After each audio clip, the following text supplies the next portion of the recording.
Hello students, we are studying the fifth chapter, decimal fraction.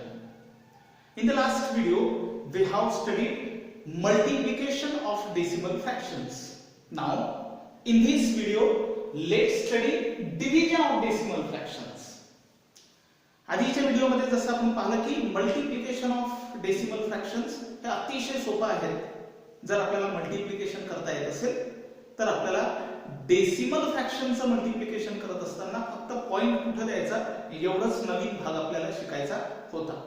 Division करत असताना एक गोष्ट लक्षात घ्यायची की ज्या नंबरने आपण डिव्हाइड करणार आहोत तो नंबर त्या नंबरवरती पॉइंट असायला नको, म्हणजे तो डेसिमल फ्रॅक्शन असायला नको, तो अगदी साधा नंबर असायला पाहिजे.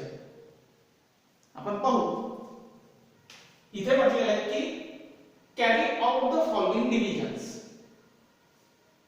एक्झाम्पल दिलेलं आहे, म्हटलेलं आहे की या ठिकाणी डिव्हिजन करून दाखवा. नंबर आहे आपला 63.12 divided by 3. 63.12 is the dividend and 3 is the divisor. तर आपला जो डिवायझर आहे हा डेसिमल फ्रॅक्शन असायला नको. ठीक आहे, इथे डिवायझर हा डेसिमल फ्रॅक्शन नाहीये. दुसऱ्या एक्झाम्पल मध्ये जर पाहिलं तर डिवायझर हा डेसिमल फ्रॅक्शन आहे, कारण 1.1 आहे.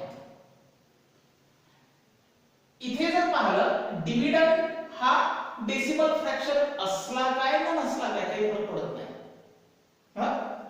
मात्र डिव्हिडंड आपला डिव्हायझर जो आहे हा पहिल्या एक्झाम्पल मध्ये डेसिमल फ्रॅक्शन नाही आहे, दुसऱ्यामध्ये डेसिमल फ्रॅक्शन आहे. डेसिमल फ्रॅक्शन जर तो असेल तर आपल्याला त्याला अगदी साध्या नॅचरल नंबर मध्ये कन्वर्ट करायचं आहे आणि त्यानंतर मग एक्झाम्पल सोडवायचं आहे. तर हे एक्झाम्पल तर आपण नंतर सोडवू, पहिल्यांदा हे एक्झाम्पल पाहू. इथे आपला डिव्हायझर 3 हा साधा नॅचरल नंबर आहे. ठीक आहे, इथे आपल्याला डिव्हिजन करायला काहीही एक अडचण नाही. मग हा डिव्हिडंड आहे जो आपण इथे लिहू 63.12 and 3 is the divisor. ठीक आहे, हा डिव्हायझरच डेसिमल फ्रॅक्शन असायला नको, तो नॅचरल नंबर असायला पाहिजे. तर मग आता 3 ने आपण 63.12 ला डिवाइड करू. ह्या पॉइंटला घाबरून जायचं नाही, अगदी असं समजायचं की हा नंबर 6312 असा आहे. पॉइंटचं अजिबात टेन्शन घ्यायचं नाही. हा जेव्हा आपण इथपर्यंत सोडवायला येऊ तेव्हा काय करायचं हे मी सांगतो. मग आता आपण 3 ने डिवाइड करू. 3 हा 1 डिजिट नंबर आहे, मग या 1 डिजिट नंबरने इथल्या 1 डिजिट नंबरला डिवाइड करू. ठीक आहे, म्हणजे 6 ला 3 1s are 3, 3 2s are 6. मला डिव्हिजन करता येते. ठीक आहे, 6 - 6 0. सिंपल आहे. Let's take the 3. आता हा 3 आपण इथे घेतलेला आहे. आता पुन्हा 3 ने या 3 ला डिवाइड करू. 3 1s are 3. 3 1s are 3. Remember 0. Now we have to take 1. हा 1 आपण कुठून घेतलेला आहे? अगदी पॉइंट नंतरचा 1 घेतलेला आहे. मग पॉइंट नंतरचा 1 इथे घेतला आहे, त्यामुळं इथे पॉइंट देऊन द्यायचा. हे सर्वात महत्त्वाचं लक्षात ठेवायचं. जोपर्यंत पॉइंट लागत नाही तोपर्यंत अगदी साधा भागाकार करायचा. जसा पॉइंट लागतो, पॉइंट नंतरचा डिजिट तर खाली लिहून द्यायचा आणि पॉइंट दिसतोय ना हा वरती देऊन द्यायचा. बस. आता पुन्हा आधीच्या सारखाच जसं आपण सिंपल नंबरचे भागाकार करणं शिकलोय ते अगदी तसंच इथे सुद्धा भागायचं. आता 1 आहे, 3 ने 1 ला भाग कसा जाईल? 3 zeros are 0. Remainder is 1. Now we have to join again 2. 3 1s are 3, 3 4s are 12. Now remainder is 0. Our answer we got 21.04. आपल्याला क्वोशंट काय मिळालेलं आहे 21.04. सिंपल डिव्हिजन आपण केलेली आहे, अतिशय सोपा आहे, बरोबर आहे की नाही. त्यानंतर हा नंबर घेऊ आपण. हा नंबर घ्यायच्या आधी एक काम करू, पाहायचं डिव्हायजर हा डेसिमल फ्रॅक्शन आहे, म्हणजे डिव्हायजर मध्ये पॉइंट आहे, हा पॉइंट आपल्याला कमी करायचा. मग काय करायचं, हा जर पॉइंट कमी करायचा आहे तर काय करावं लागेल, हा पॉइंट कुठे सरकवावा लागेल, राइट हँड साइडला शिफ्ट करावा लागेल. 1 प्लेसने शिफ्ट केला की हा 1.1 चा काय बनून जाईल 11 पॉइंट बनेल, आणि 11 पॉइंट म्हणजे त्या पॉइंटला अर्थच नाही, ठीक आहे, पॉइंट निघून जाईल. मग जर आपण हा इथला पॉइंट पुढे सरकवला तर त्याच वेळी डिव्हिडंड मधला पॉइंट सुद्धा त्याच डायरेक्शनने पुढे सरकवायचा. म्हणजे काय होईल ते 674.5.2 असं होईल. हा पॉइंट एका घराने पुढे सरकला, डिवाइडेड बाय 11, हा पॉइंट सुद्धा एका घराने पुढे सरकला. 11 पॉइंट म्हणजे 11च. आता डिव्हायजर हा आपला पॉइंट विरहित झाला, म्हणजे आता पॉइंट राहिलेला नाहीये. जरी तो शेवटी दिसतोय त्या पॉइंटला आता काही अर्थ राहिलेला नाहीये. डिव्हायजर हा आपला नॅचरल नंबर बनला. आता आपल्याला भागाकार करायला काही एक अडचण नाही. मग काय करू आपण या ठिकाणी 11 इथे लिहू जो डिव्हायजर आहे, आणि 6745.2 हा डिव्हिडंड आहे, ठीक आहे. आता डिव्हिजन करू. 11 चा टेबल तुम्हाला येतोच, अत्यंत सोपा आहे. 11 1 11, 11 6 are 66. 7 minus 6 1. Now take one digit 4. आपल्याला माहिती आहे की प्रत्येक स्टेप मध्ये एकच डिजिट खाली घ्यायचा आहे. एका वेळेस दोन डिजिट घ्यायचे नाही, असं अगदी 45 खाली घ्यायचं नाही, ठीक आहे. एक एकच डिजिट खाली घेत जायचं. मग आता 11 1 are 11. Now 4 minus 1 3. 4 minus 1 3. 1 minus 1 0. Now again 5 is there. 11 3s are 33. 5 minus 3 2.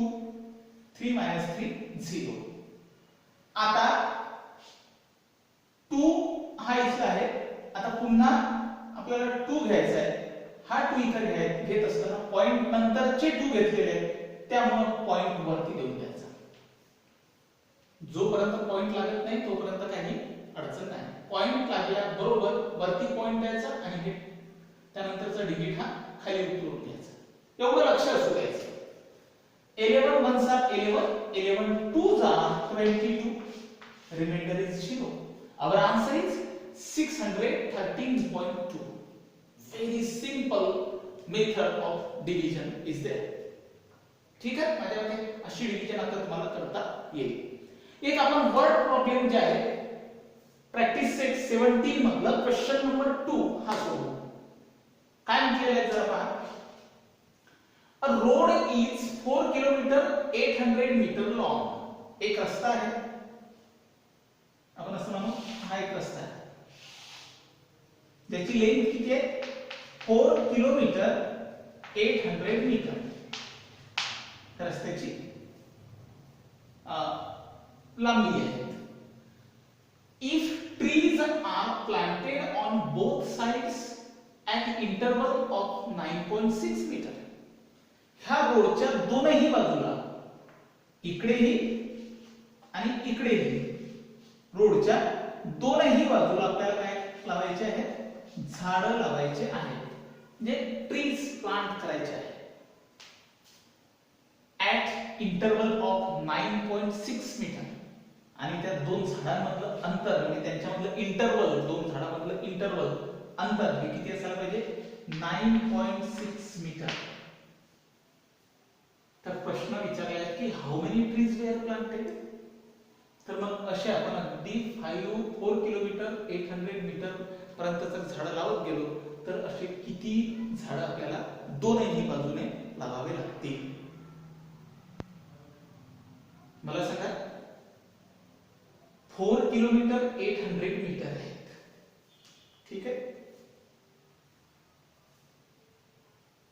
आणि एकाच बाजूला जर झाड लावले तर लेंथ किती होईल? 4 किलोमीटर 800 मीटर.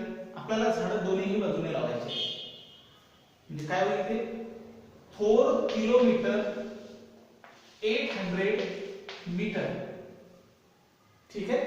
याचं रूपांतर आपण आधी मीटर मध्ये करून घेऊ, पूर्ण रूपांतर, कारण आपल्याला 9.6 मीटर दिलेलं आहे इंटरवल. मला सांगा 4 किलोमीटर 800 मीटरचे एकूण टोटल मीटर किती होईल? 4 kilometre means 4000 metre plus 800 metre बरोबर काय होईल? 4800 मीटर. ठीक आहे. 4800 मीटर एवढी लेंथ आहे. आपल्याला 9.6 मीटर 9.6 मीटर वरती झाड लावत जायचे आहे. म्हणजे आपल्याला काय करावं लागेल? 4800 मीटरला 9.6 मीटरने डिवाइड करावं लागेल. काय करावं लागेल आपल्याला? 9.6 ने डिवाइड करावं लागेल. प्रश्न पुन्हा निर्माण झाला की डिव्हायजर आपला 9.6 आला, जो डेसिमल फ्रॅक्शन नाही पाहिजे असं आपण आधीच्याच एक्झाम्पल मध्ये म्हटलेलं आहे. मग त्याचा डेसिमल फ्रॅक्शन आपल्याला काढायचं आहे. काय करावं लागेल? पाहू आपण. 4800 मीटर डिवाइडेड बाय 9.6 मीटर असं मिळालं असतं आपल्याला. तर मग हा पॉइंट आपल्याला काढायचा आहे. हा पॉइंट एका घराने पुढे सरकवायचा आहे. तर त्यावेळी इथला पॉइंट सुद्धा एका घराने पुढे जाईल. म्हणजेच काय होईल? 4800 पॉइंट इथे आहे. हा पॉइंट एका घराने पुढे जाईल. मी मीटर काढून टाकतो म्हणजे तुमचं कन्फ्युजन अधिक कमी होईल. असा आहे हा पॉइंट आहे. आता ह्या पॉइंट नंतर काय? 0 आहे. त्यामुळे हा पॉइंट एका घराने राईट हँड साइडला न्यायचा आहे. तेव्हा हा सुद्धा राईट हँड साइडला जाईल. म्हणजे हा पॉइंट इथे. ठीक आहे. आधी कसं होतं? 4800.0 म्हणजे शेवटी 4800. हा पॉइंट एका घराने पुढे सरकवला तर इथे सुद्धा हा पॉइंट एका घराने पुढे जाईल 96 पॉइंट असं होईल. आता इथला पॉइंट निघाला. आता आपल्याला भागाकार करायला काही अडचण राहिली नाही. मग आपण काय म्हणू? 96 ने डिवाइड करायचं आहे 4800 ला, आपलं 48,000 ला. मग आता 96 आपल्याला माहित आहे 96 चा टेबल आपल्याला येत नाही. बरोबर आहे की नाही? तर मग आता 96 चा टेबल येत नाही तर तो तयार करता येतो. 96 into 1, 96 into 2, 96 into 3, 96 into 4, 96 into 5. ठीक आहे. 96 into 1 किती होईल? 96. इथे सुद्धा आन्सर मिळेल, इथे सुद्धा आन्सर मिळेल, याची काही गरज नाही आपल्याला. 96 into 5 पाहू किती होईल? 6 5 जा 30. 9 5 जा 45 plus 3 48. 96 5 जा किती मिळतं आपल्याला? 480. मग 96 आणि इथे 480 आहे.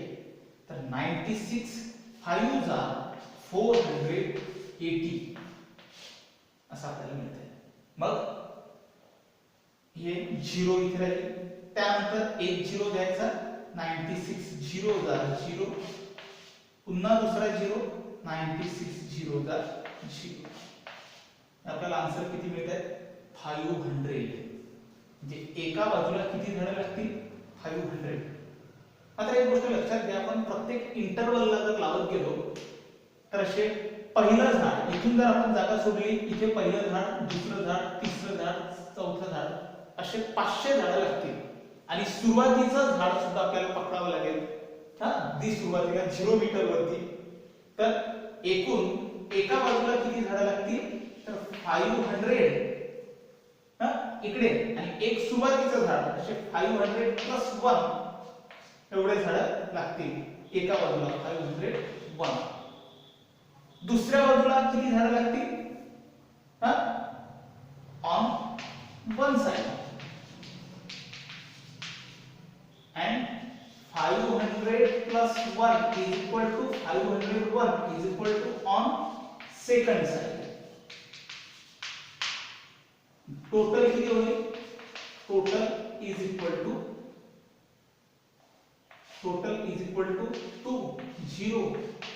1002 म्हणजे एकूण किती झाडं लागतील? How many trees were planted? एका बाजूला 501 झाडं, दुसऱ्या बाजूला 501 झाडं, एकूण झाडं लागतील 1002. म्हणून आपण काय म्हणू? therefore how many trees were planted? तर आपण म्हणू की 1002 trees were planted on road. या पद्धतीने आपल्याला एक्झाम्पल सोडवता येतं. प्रॅक्टिस सेट 17 मधला क्वेश्चन नंबर 2 मी सोडून दिला. इतर एक्झाम्पल तुम्हाला सोडवायचे आहेत आणि सुरुवातीला बोर्डवरचे हे पण एक्झाम्पल लिहायचे.